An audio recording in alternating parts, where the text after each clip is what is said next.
Breaking news రాష్ట్ర వ్యాప్తంగా సంచలనం క్రియేట్ చేసిన కరీంనగర్ పీఎంజే జ్యువెలరీ షాప్ చోరీ కేసును ఛేదించారు పోలీసులు. 2 రోజుల క్రితం ఇద్దరిని పట్టుకున్న పోలీసులు ఒకరిని పశ్చిమ బెంగాల్లో ఇంకొకరిని బీహార్లో పట్టుకుని కరీంనగర్ కు తరలించారు. వీరి నుంచి 1/2 కిలోకి పైగా బంగారం రికవరీ చేశారు. అయితే ఈ కేసులో ప్రధాన సూత్రధారిగా భావిస్తున్న 5వ వ్యక్తి కోసం పోలీసులు గాలిస్తున్నారు.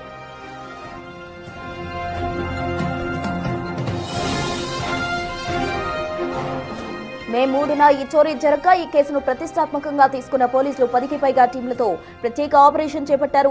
ప్రతి అంశాన్ని క్షుణ్ణంగా పరిశీలించి పక్కా ఆధారాలు సేకరించారు. దేశంలోని ఇతర రాష్ట్రాల్లో ఇలాంటి దోపిడీలకు పాల్పడిన వారి వివరాలు సేకరించి బీహార్ గ్యాంగే దోపిడీ చేసినట్టు నిర్ధారణకు వచ్చారు. 5గురు నిందితుల్లో 3గురిని పాత నేరస్తులుగా గుర్తించారు. వారిని ఆనంద్, ఇంతియాజ్, షోబతునిగా నిర్ధారించారు.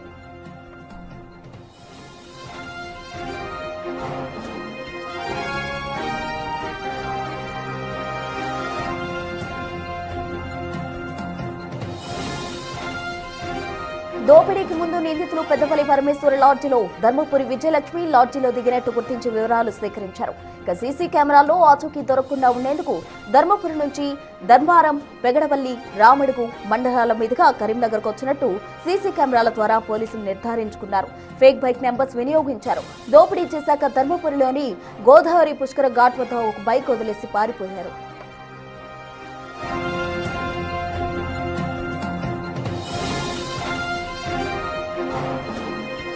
నూరు వద్ద సెల్ ఫోన్ ను పగలగొట్టారు. ఆ ఫోన్ గుర్తించిన కొందరు యువకులు దానిని పోలీసులకు అప్పగించారు.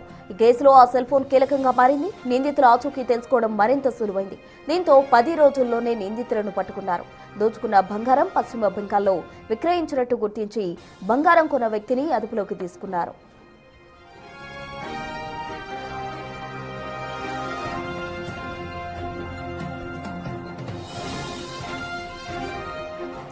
ఇక పరారీలో ఉన్న ప్రధాన నిందితుడిని త్వరలోనే పట్టుకుంటామని చెప్తున్నారు పోలీసులు. దీనికి సంబంధించి తాజా అప్డేట్స్ మా ప్రతినిధి శ్రీనివాస్ అందిస్తారు. శ్రీనివాస్, ఎట్టకేలకు 1/2 కిలో బంగారం వరకు కూడా పోలీసులు రికవరీ చేసినట్టు తెలుస్తోంది. పీఎంజే జ్యువెలరీకి సంబంధించిన బంగారం దోచుకెళ్లిన నిందితులను కూడా అదుపులోకి తీసుకున్నారు. అయితే 5వ నిందితుడి కోసం గాలిస్తున్నారు. అతను ఎప్పటిలోగా పట్టుకుంటామని చెప్తున్నారు పోలీసులు.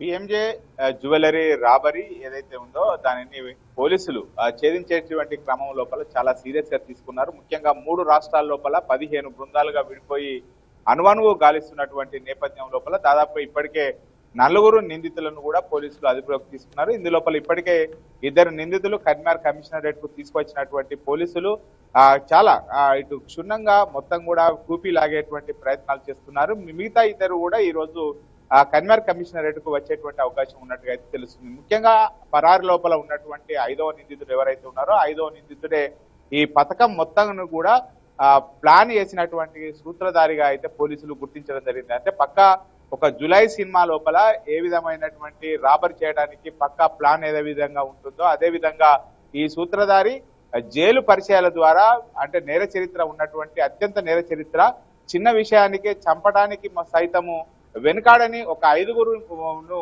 మొత్తంగా నేర చరిత్ర ఉన్నటువంటి వారిని అందరినీ కూడా ఎంచుకొని వారందరూ కూడా ఒక ప్లాన్ ప్రకారంగా ఈ రాబరీ చేసినటువంటి పరిస్థితి. వాళ్ళు ఎక్కడ రాబరీ చేస్తున్నారు, ఏం చేస్తున్నారు అనేటువంటిది వారు పెద్దపల్లి తర్వాత ధర్మపురికి వచ్చేంత వరకు కూడా రాబరీ ఎలా చేయాలి అనేటువంటి మొత్తం కూడా ఇక్కడికి వచ్చిన తర్వాతనే వివరించడం జరిగింది.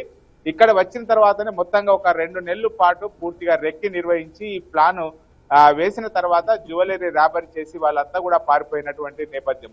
ఈ నేపథ్యం లోపల వీళ్ళంతా కూడా పశ్చిమ బెంగాల్, బీహారు, మహారాష్ట్ర పారిపోయేటువంటి క్రమం లోపల ఇప్పటికే పశ్చిమ బెంగాల్ సరిహద్దు తర్వాత బీహార్ లోపల 4 నిందితులను కూడా అదుపులోకి తీసుకోవడం జరిగింది. వాళ్ళందరినీ కూడా కరీంనగర్ కు తీసుకొచ్చేటువంటి ప్రయత్నాలు చేస్తున్నటువంటి నేపథ్యం లోపల ఇప్పటికే 2 నిందితులు నిన్న చేరుకోగా మరొక 2 నిందితులను ఈ రోజు కరీంనగర్ కు తీసుకొస్తారు. ప్రధానంగా 5వ నిందితుడే ఈ ప్రధాన మొత్తం కూడా సూత్రధారిగా తెలుపుతున్నారు. అయితే ఇప్పటికే ఈ నిందితులు బంగారు రాబరీ చేసి పారిపోయిన సమయం లోపల అక్కడ కోల్కతా, పశ్చిమ బెంగాల్ తర్వాత బీహార్ లోపల బంగారం అమ్మినటువంటిది దాదాపు 1/2 కిలోకు పైగానే బంగారాన్ని అయితే కరీంనగర్ పోలీసులు స్వాధీనం చేసుకున్నట్టుగా తెలుస్తుంది. ముఖ్యంగా 5వ నిందితుడు ఆచూకీ కోసము ఎవరైతే 4 నిందితులు దొరికిరో ఆ నిందితుల వద్ద ఉన్నటువంటి ఒక ఫోన్ ద్వారా అంటే మొత్తం కూడా డాటాను రికవర్ చేసినటువంటి నేపథ్యం లోపల వాళ్ళు మాట్లాడినటువంటి ఫోన్ డాటా తర్వాత వాళ్ళు వాట్సాప్ వినియోగించినటువంటి సాంకేతిక ఏదైతే ఉందో 5వ నిందితుని యొక్క